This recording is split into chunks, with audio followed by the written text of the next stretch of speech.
mag-comment kasi unang-unang senador ako, magiging judge kami. Kaya pinapawalan ko rin mag-comment. Ang akin lang, ayaw ko ng gulo. Ayoko ng impeachment, ayoko ng destabilization, ayoko ng ICC, ayoko ng red gold, ayoko ng tanang magulo. Hindi ako magulo ayoko talaga ng ganyan. Gusto ko, itong mga project, ni Mayor Win, ni Vice, gusto ko yung mga ganyan. Kasi, hindi naman yan ang sagot sa taas ng bigat na 60 kada kilo. Ano ang tunay na solusyon para sa kapulanan ng trabaho na maganda ang bayad sa ating mga kabataan?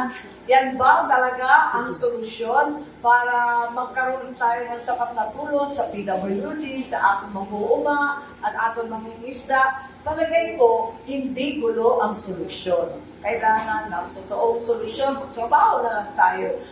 Damo ang problema natin, yun na lang ang solusyon. Huwag natin dagdagan. Pinaharangan, ang sinabi ko, ayoko ng gulo. Yun lang ang sinabi ko. Lalabanan ko lahat ng gulo. Impeachment, ICC, red bucket, destabilization. Ayoko talaga ng gulo. Ang dami-dami ng problema. Dadagdagan pa natin. Kumusta ang relasyon mo kay Vice President after the impeachment campaign? Sorry. Kumusta ang relationship mo kay Vice President after the impeachment? Okay na lang. Oo.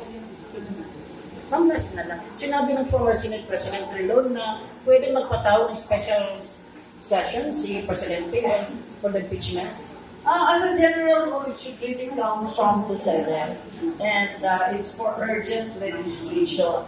Ang mga senador, since October pa yan, ng 2023, nalilipid na namin, parang hindi naman karapat-dapat. Kaya nagkasundo kami sa Hunyo na lang. When we reconvene about it.